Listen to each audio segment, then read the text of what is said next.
আজকে চিংড়ি মাছের দু পেঁয়াজা রান্ধে ভাইরাল হতে পারে নাকি?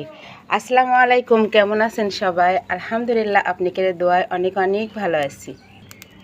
চিংড়ি মাছ কম বেশি সবারই তো একটা পছন্দের খাবার, তাই সবাই বেশি বেশি করে সাপোর্ট করবেন। হ্যাঁ, যেন ভাইরাল হবার পারি আর আপনি কেরকম নতুন নতুন ভিডিও দেখাতে পারি। তো চিংড়ি মাছের দু পেঁয়াজা করার জন্য আমি একটু অনেকগুলো কাঁচামরিচ কাঁচা পেঁয়াজ দিন আর দিচ্ছি গোটা রসুন আর দেবো কাঁচা পড়তে। আর আমি আগে তো সয়াবিন তেল দিছি, আপনারা তো দেখছেন।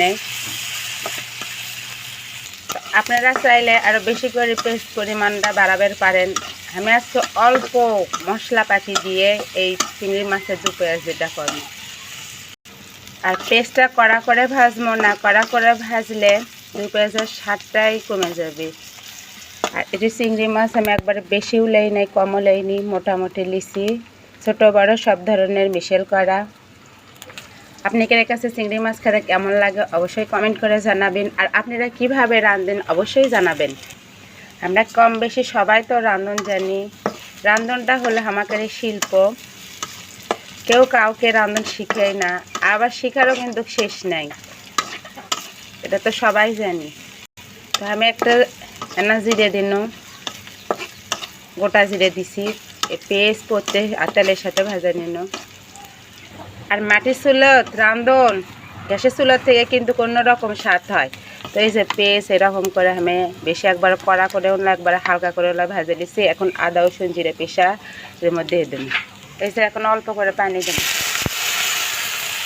এই যে এখন দেবো সব মশলা গুঁড়ো করা আছে পরিমাণ মতো, যেমন দারচিনি আর এলাচ, সাদা এলাচ দেবো, স্বাদ মতো লবণ দেবো, হলুদের গুঁড়া, কালার হওয়ার জন্য দেবো শুকনো পত্তের গুঁড়ো। এখন সব মশলা একসাথে ভালো করে কষে নিন।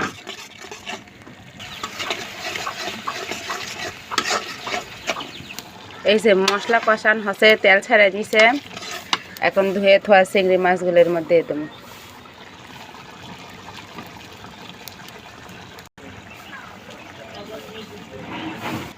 একটু ভালো করে কষে নেব।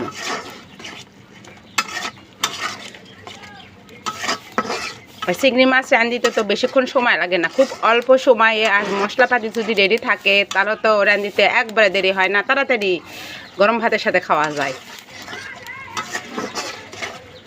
ছোট বাচ্চাকে জন্য আর চিংড়ি মাছ সেই পছন্দের, কোনো কাটা নাই, কোনো কিছু নেই।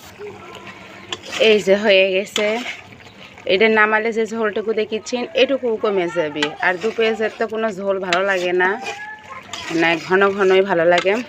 এখন হাসলা পর থেকে নামে নেব। এই যে একটা থালত মানে প্লেটত ঢালে নেব। দেখেন কত লোভনীয় লাগিচ্ছে, সবাই একটু সাপোর্ট করবেন। এই তো কড়াই থেকে একবারে মুছে ঢেলে লিছি। ফাইনালি চিংড়ি মাছের দু পেঁয়াজে আমার হয়ে গেল। আপনাদের কাছে কেমন লাগলো রাঁধনটা অবশ্যই কিন্তু জানাবেন। ভালো লাগলে লাইক দেবেন, কমেন্ট করবেন, শেয়ার করবেন। কাউকে তার জোর করে কোনো কিছু করে লওয়া যায় না, সব কিছুই কপালে যদি থাকে আর আল্লাহ পাক যদি ভাগ্যে রাখে সব কিছুই সম্ভব। তো সবাই ভালো থাকবেন, সুস্থ থাকবেন, আমার জন্য দোয়া করবেন। আসসালামু আলাইকুম।